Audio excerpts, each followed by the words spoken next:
Hello students, आज इस video lecture के द्वारा मैं फिर बॉन्ड पैरामीटर्स, जो केमिकल बॉन्डिंग का सबसे इम्पॉर्टेंट टॉपिक है, उसका थर्ड पार्ट मैंने कहने का मतलब बॉन्ड पैरामीटर में फर्स्ट पार्ट पढ़ लिए थे हम लोग बॉन्ड ऑर्डर के बारे में, सेकंड पढ़े बॉन्ड लेंथ के बारे में, अभी हम लोग पढ़ने जा रहे हैं बॉन्ड एंगल के बारे में। तो आज के टॉपिक में हम लोग डिस्कस करने जा रहे हैं बॉन्ड एंगल क्या है और उससे किस तरह का क्वेश्चन पूछता है। डायरेक्टली अगर याद करेंगे तो हो सकता है क्वेश्चन ना बने, इसीलिए वीडियो को कंप्लीट देख के जो फैक्टर्स बॉन्ड एंगल को किस हद तक इफेक्ट करेगा उस पर क्वेश्चन पूछा जाएगा। क्वेश्चन डायरेक्टली नहीं, एक का बॉन्ड एंगल नहीं पूछा जाता है, 2 में 3 में कंपेयर करके पूछा जाता है, इसीलिए सारा फैक्टर्स रिस्पॉन्सिबल होगा इसके प्रॉपर्टी को एक्सप्लेन करने के लिए। तो पहला है, टॉपिक समझ गए होंगे, टॉपिक का नाम है बॉन्ड एंगल, इसके बारे में पढ़ना है। ये बॉन्ड पैरामीटर का सबसे इम्पॉर्टेंट टॉपिक माना गया है।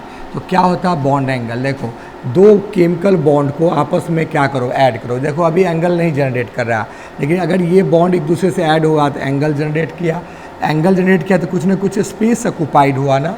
तो 2 केमिकल बॉन्ड द्वारा जो स्पेस ऑक्यूपाइड कर लिया गया है, 2 एडजेसेंट अगल बगल वाला एडजेसेंट बॉन्ड के द्वारा जो स्पेस ऑक्यूपाई कर लिया गया है, उस स्पेस से बना हुआ एंगल को हम लोग क्या कहेंगे? Bond angle. इसको गोनियोमीटर द्वारा हम लोग निकालते हैं। कौन metre? Goniometer. Gonio Latin word है जिसका मतलब होता है एंगल, और दूसरा वर्ड है मेट्रॉन। मेट्रॉन मीन्स होता है मेजरमेंट। तो इसको हम सिंपली क्या निकालेंगे कि इसको लिख सकते हैं कि simply those bond parameter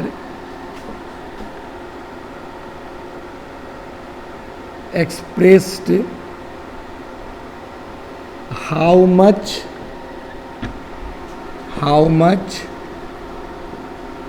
space occupied by 2 adjacent bond in molecule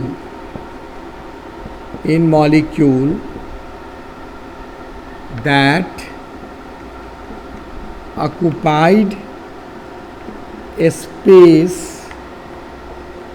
generating angle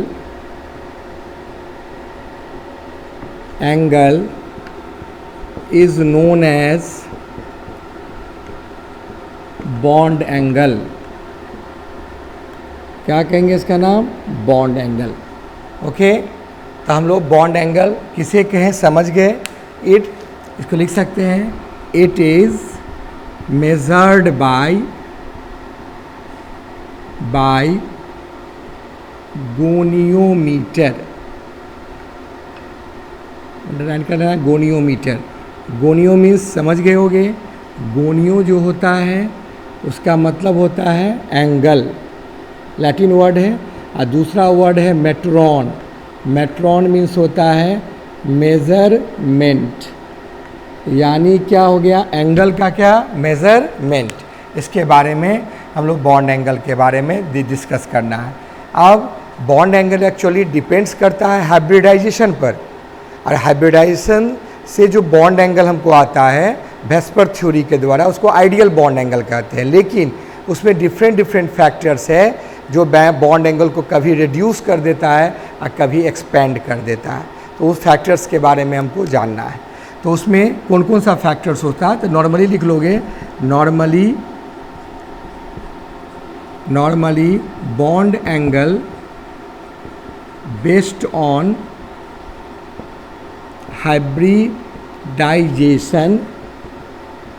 hybridization and expressed by VSEPR theory, Vesper theory, but some important factors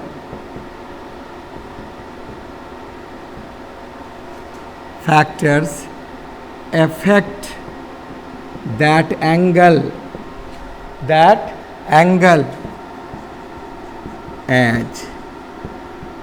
as करके फर्स्ट ओके, ऐज करके क्या देखना है हम लोग को, इसमें से कौन कौन सा फैक्टर्स होगा उसके बारे में।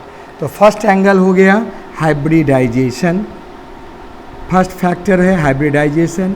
हाइब्रिडाइजेशन को ऐसे भी कर सकते हो, percentage S character, percentage S character. इसका मतलब हुआ कि इसका रूल बना गया कि जितना परसेंटेज ऑफ एस कैरेक्टर ये जितना बढ़ेगा डायरेक्टली प्रोपोर्शनल टू क्या हो गया, बॉन्ड एंगल। जितना परसेंटेज एस कैरेक्टर उतना बॉन्ड एंगल ज़्यादा। अब परसेंटेज एस कैरेक्टर कैसे निकालें कोई मॉलिक्यूल में, इसके लिए एग्जाम्पल देके तुमको बता रहे हैं। हाँ, तो परसेंटेज एस कैरेक्टर पर क्या होगा, जैसे कोई एग्जाम्पल ले लो, जैसे CH4 है, BCl3 है और BeCl2 है, ऐसे एग्जाम्पल ले लेते हैं। तो कार्बन का जानते हो 4 सिग्मा बॉन्ड, यहाँ बोरोन पर 3 सिग्मा बॉन्ड, यहाँ Be पर 2 सिग्मा बॉन्ड, दोनों तरफ क्लोरीन है, यहाँ तीनों साइड में क्लोरीन है, यहाँ हाइब्रिडाइजेशन में हाइड्रोजन है। अगर इसका 4 सिग्मा बॉन्ड देखा गया, इसका हाइब्रिडेशन sp3, इसका भी sp2, इसका क्या होगा sp। अब इसका परसेंटेज s अगर निकाल लेते हैं, परसेंटेज s कैरेक्टर, तो परसेंटेज s कैरेक्टर मतलब बराबर होता है कि नंबर ऑफ s ऑर्बिटल और बाय टोटल ऑर्बिटल्स और इनटू क्या होगा 100। तो नंबर ऑफ s ऑर्बिटल्स इसमें कितने हैं बता दो, 1, और टोटल कितने हुआ 1 + 3 4 × 100। अब समझ गए होगे 25% निकल गया, यहाँ पर निकल जाएगा 33%, 0.3% निकल जाएगा, यहाँ निकल जाएगा 50%। इसमें एस कैरेक्टर ज़्यादा निकला है, इसीलिए इसका जो अगर बॉन्ड एंगल मेजरमेंट कर रहे हैं, तीनों एग्जांपल ऐसे करके ले लेते हो, अगर हम इसका बॉन्ड एंगल मेजरमेंट कर रहे हैं तो बॉन्ड एंगल के लिए इसका वैल्यू जो बॉन्ड एंगल का होगा वो बॉन्ड एंगल का वैल्यू इस प्रकार होगा। ये बॉन्ड एंगल देखा गया 109 डिग्री 28 मिनट। इसका इस केस में बॉन्ड एंगल यहाँ पर बॉन्ड एंगल को देखोगे तो 109 डिग्री 28 मिनट। इसमें sp2 में देखा गया इसका बॉन्ड एंगल 120 डिग्री का और इसमें 180 डिग्री का। तो समझ गया होगा कि परसेंटेज s इसमें क्या है ज़्यादा है, इसलिए बॉन्ड एंगल इसमें क्या है ज़्यादा है। तो परसेंटेज s से बॉन्ड एंगल का प्रॉपर्टी निकल गया। एक कॉमन तरीका था, पहला फैक्टर हम लोग डिस्कस किए। अब फैक्टर नंबर 2 के बारे में हम लोग डिस्कस करते हैं। 2 सेकेंड फैक्टर क्या है इसके बारे में जानो। फर्स्ट फैक्टर बहुत अच्छा था, सेकेंड फैक्टर है बहुत कॉमन सा चीज़ है, उसका नाम है लॉन पेयर। क्या नाम है? Lone pair. अब इसके बारे में हम लोग को क्या करना है, जानना है क्या होता है लॉन पेयर। देखो लॉन पेयर सेकेंड फैक्टर है। लॉन पेयर सब आदमी जानते होंगे, इलेक्ट्रॉन बॉन्ड बनाने के बाद जो बच जाता है दैट इज कॉल्ड क्या बता दो, लॉन पेयर।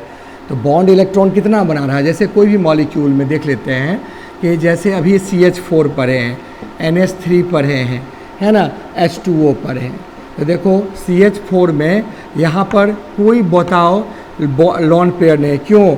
कार्बन के पास 4 बॉन्ड था, 4 बॉन्ड्स, अब 4 बॉन्ड इलेक्ट्रॉन इन बॉन्डिंग, यहाँ 5 इलेक्ट्रॉन था नाइट्रोजन के पास और 3 हाइड्रोजन है, तो 3 बॉन्डेड हो गया, एक लॉन पेयर बच गया। H2O में O के पास 6 इलेक्ट्रॉन होते हैं और O का 2 ही इलेक्ट्रॉन बॉन्ड में 2 लॉन पेयर बच गया। तो यहाँ पर कह रहा है कि लॉन पेयर जिसमें जितना ज़्यादा होगा एंगल उतना कम होगा। तो रूल क्या निकला? रूल निकल गया कि lone pair directly inversely proportional to, जितना लॉन ज़्यादा बॉन्ड एंगल उसका उतना कम, इन्वर्सली प्रोपोर्शनल टू क्या, बॉन्ड एंगल। लेकिन कब ये लागू होगा? सेम बता दो, सेम हाइब्रिडाइजेशन में के कोई चेंज ना हो। सेम हाइब्रिडाइजेशन में से हम समझें कि यहाँ पर 4 बॉन्ड है, तो यहाँ पर हाइब्रिडेशन क्या है sp3, यहाँ पर भी 3 बॉन्ड और एक लॉन पेयर, यहाँ भी sp3, यहाँ भी बताओ 2 बॉन्ड और 2 लॉन पेयर, यहाँ भी देखो 2 2 4, यहाँ पर भी हो रहा है, यहाँ पर भी sp3। तो सेम हाइब्रिड पूरा लिख लोगे तो सेम हाइब्रिडाइजेशन हो गया। तब ये एंगल, ये रूल नंबर क्या हो गया? 2 हो गया। बहुत सारा रूल इस पर निकाल सकते हो। सबका हाइब्रिडेशन निकाल के इसके वैल्यू को क्या पूछ सकते हो, जितना लॉन पेयर ज़्यादा उसका बॉन्ड एंगल उतना क्या हो गया, कम। तीसरा आता है सेंट्रल एटम। कौन एटम, सेंट्रल एटम। अब ये कहता है कि सेंट्रल एटम से क्या संबंधित है। सेंट्रल एटम माने मेन एटम, मुख्य एटम। जैसे इसका सेंट्रल एटम कार्बन, इसका नाइट्रोजन, ऐसे करके निकालेंगे। तो कोई भी सेंट्रल एटम पे निकालो। जैसे एक एग्जांपल देखो, उसी से रूल तुम लोग निकाल सकते हो। जैसे H2O, जैसे H2S, ये दोनों देखा गया है। इसमें सेंट्रल एटम एक में ऑक्सीजन एक में नाइट्रोजन, तो इसका मतलब सेम की अलग, तो अलग है। तो सेंट्रल एटम जितना बड़ा होगा तो साइज ऑफ कौन atom, central atom, size of central atom वो डायरेक्टली नहीं, इसका ये अगर बड़ा होगा तो इसका एंगल क्या होगा, छोटा होगा। इन्वर्सली प्रोपोर्शनल टू क्या हो गया, कौन angle, inversely proportional to bond angle. देखो सल्फ़र तुम जानते हो, सल्फ़र का 16 एटॉमिक नंबर ये बड़ा है, ऑक्सीजन का कितना 8 एटॉमिक नंबर छोटा है। क्यों, इसके अंदर 286 सेल है, इसके अंदर 26 दो ही सेल है। तो ये इसका एंगल देखा गया मात्र 92 डिग्री का, इसका एंगल देखा गया 104 पॉइंट कितना 5 डिग्री का।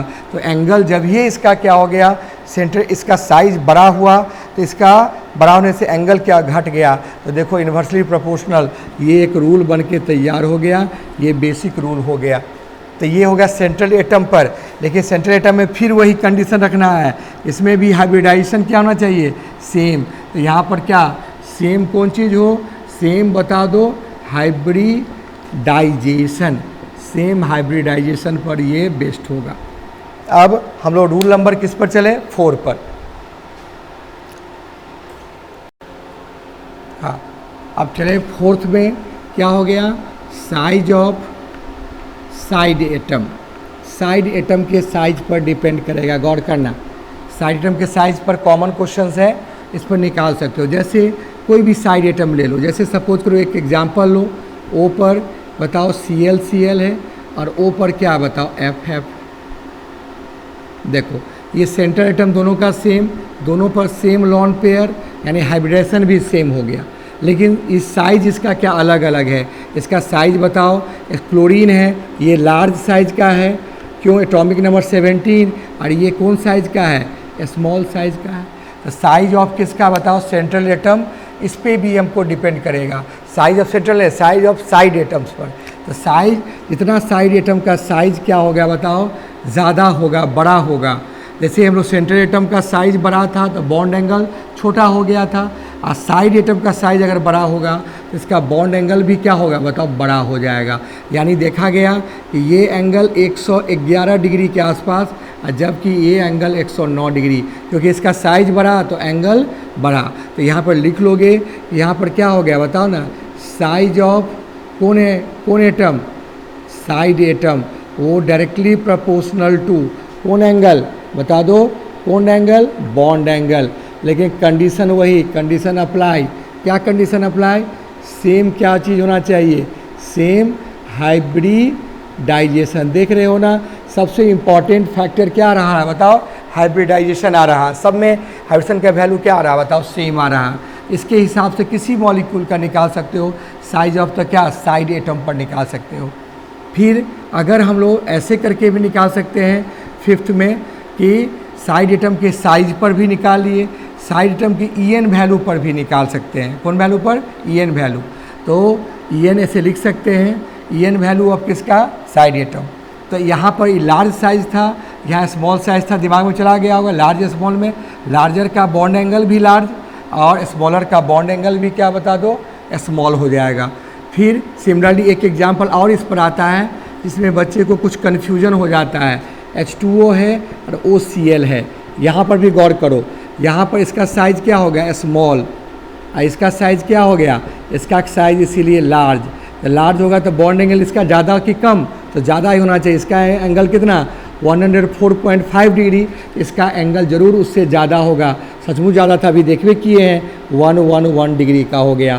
तो ये भी एक रूल हो गया। अब 5th रूल वही साइज है, लेकिन इसमें कौन है, EN वैल्यू ऑफ, कौन वैल्यू, EN वैल्यू ऑफ कौन एटम बताओ ना, EN value of side atom.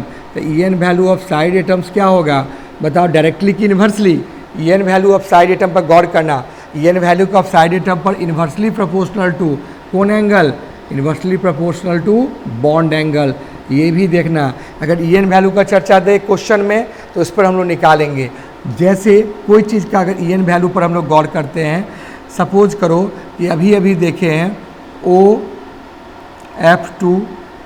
OF2 देखे हैं, फिर बताओ Cl2O, फिर बता दो Br2O। गौर करना, इसमें देख रहे हो कि सेंट्रल एटम तो सबका ऑक्सीजन है, साइड एटम यहाँ फ्लोरीन, क्लोरीन, ब्रोमीन है, तो इसका एंगल सबसे बड़ा, इसका एंगल उससे छोटा, इसका एंगल सबसे छोटा हो जाता है ना। इसका एंगल कभी देखबे किए हैं तो OF2 का 109 डिग्री के आसपास, इसका 111 डिग्री के आसपास, यहाँ 116 डिग्री के आसपास हो जाता है। तो यह बॉन्ड एंगल यहाँ पर क्यों कि इसका EN वैल्यू गौर करो, इसका EN वैल्यू 2.9 के आसपास, इसका EN वैल्यू कितना, EN वैल्यू लिख रहे हैं 3.2 के आसपास, इसका EN वैल्यू क्या 4 के आसपास। EN जिसका ज़्यादा EN 4 लेकिन एंगल कम, EN कम तो एंगल ज़्यादा। तो देखो ये कौन रूल हो गया, कौन प्रोपोर्शनल, इन्वर्सली प्रोपोर्शनल। ये भी रूल नंबर 5 हो गया। लेकिन किस एटम पर बेस्ट है, ये भी साइड एटम पर था, ये भी कौन एटम पर बेस्ट हुआ, साइड एटम पर हो गया। सिमिलरली एक बेसिक रूल बता दोगे, एक बेसिक रूल इसमें फाइंड क्या कर दोगे कि अगर तीनों चीज़ सेम हो जाए, तीनों चीज़ मैंने कहने का मतलब समझे 6 पॉइंट में, इफ हाइब्रिडाइजेशन कॉमा बोलो, कॉमा क्या, lone pair and central atom, कौन atom, central atoms are same but differ in किस में, साइड एटम। देन अब देन दिमाग में सेट करना, देन क्या होगा, देन अगर हम बेसिक रूल्स पर गौर करें तो देन हम लोग का फंडामेंटल बात ये हो जाएगा। ये क्या होगा, दिमाग में सेट करो, ये कॉमन चीज़ क्या निकाल लोगे, कॉमन चीज़ इसमें निकाल लोगे क्या कि हाइब्रिडाइजेशन मान लो सबका 3 मॉलिक्यूल लेते हैं, sp3 अभी पढ़े हैं OF2 Cl2O और क्या Br2O। इसमें लॉन पेयर बताओ, यहाँ भी 2 लॉन पेयर, यहाँ भी 2 लॉन पेयर, यहाँ भी 2 लॉन पेयर, यहाँ भी 2 लॉन पेयर, किस पे, सेंट्रल एटम पे, यहाँ भी 2 लॉन पेयर, सब पर लॉन पेयर क्या सेम। वैसे सब मिलाएंगे तो हेलोजन पर भी सबका सेम ही आएगा, लेकिन हम सेंट्रल एटम के लॉन पेयर का बात कर रहे हैं, तो ये भी हमारा क्या हो गया बता दो, सेम आ गया। तब हमारा इसका एंगल देखे हैं, अभी देखे हो तो 109 डिग्री के आसपास, 111 डिग्री के आसपास, 118 डिग्री के आसपास। अगर हमारा 116 to 18 ये रेंज में पाया गया, यहाँ पर रेंज में क्या हो गया बता दो, यहाँ पर रेंज में 103 to 109 डिग्री के आसपास पाया गया, यहाँ पर 109 डिग्री से 111 डिग्री के आसपास वेरिएशन आया, यहाँ पर 116 से लेके 118 डिग्री के आसपास आया। यानी क्या, ये टेबल तुमको साफ इंडिकेट कर रहा है कि ये बॉन्ड एंगल का वेरिएशन क्यों आया है, क्यों इसका इलेक्ट्रोनिगेटिव वैल्यू फ्लोरीन का कितना होता है, फ्लोरीन का EN वैल्यू 4.0, क्लोरीन का EN वैल्यू 3.2, ब्रोमीन का EN वैल्यू क्या हो गया, EN वैल्यू बोलो 2.9। यानी क्या, EN वैल्यू घट रहा है तो एंगल बढ़ रहा है। ऐसे लिख सकते हो, क्या लिख सकते हो, EN वैल्यू ऑफ कौन एटम का, of side atom, side atom क्या होगा, डिक्रीजेज, ये हमेशा डिक्रीज हो रहा है, डिक्रीजेज, देन एंगल, ये जो एंगल होगा देन एंगल क्या होगा, इंक्रीजेज। यही बेसिक एक रूल्स आ गया। बहुत बार एक क्वेश्चन आया हुआ है, किसका एंगल ज़्यादा होगा, एक क्वेश्चन ध्यान आ गया, बता देते हैं। अमोनिया का, PH3 का और आर्सेनिक आर्सेनिक हाइड्राइड का, किसका एंगल ज़्यादा। तो गौर करो, सेंट्रल एटम सबका अलग अलग, तो रूल नंबर 3 पर चले जाओ, साइड एटम सबका सेम, तो सेंट्रल एटम का साइज बड़ा तो एंगल का वैल्यू क्या हो गया बताओ, छोटा। तो इसका साइज बड़ा है तो इसका एंगल सबसे छोटा, सबसे ये एंगल में होगा। तुम पढ़े हो अमोनिया 107 डिग्री का होता है, इसका 93 डिग्री के आसपास, और इसका एंगल क्या होता है 91 डिग्री के आसपास। ये क्वेश्चन कई बार आया हुआ है तुम्हारे 12th या कंपटीशन एग्ज़ाम में। इस तरह के क्वेश्चन को तुम लोग सॉल्व कर सकते हो। ये सारा जो आइडियाज़ था, ये सारा बॉन्ड एंगल से संबंधित सारा क्वेश्चंस इसमें आ गया। उम्मीद करते हैं कि इस पर जो भी टॉपिक से जो भी क्वेश्चंस था वो दिमाग में गया होगा, और दिमाग में जब ही गया होगा तो इस पर अगर कोई क्वेश्चन अराइज होगा, कन्फ्यूजन क्रिएट होगा, कमेंट बॉक्स में ज़रूर देना। हम कोशिश करेंगे उस कमेंट बॉक्स के क्वेश्चन को सॉल्व करने के लिए। कंप्लीट वीडियो देखने के लिए सबको थैंक यू। Bye bye.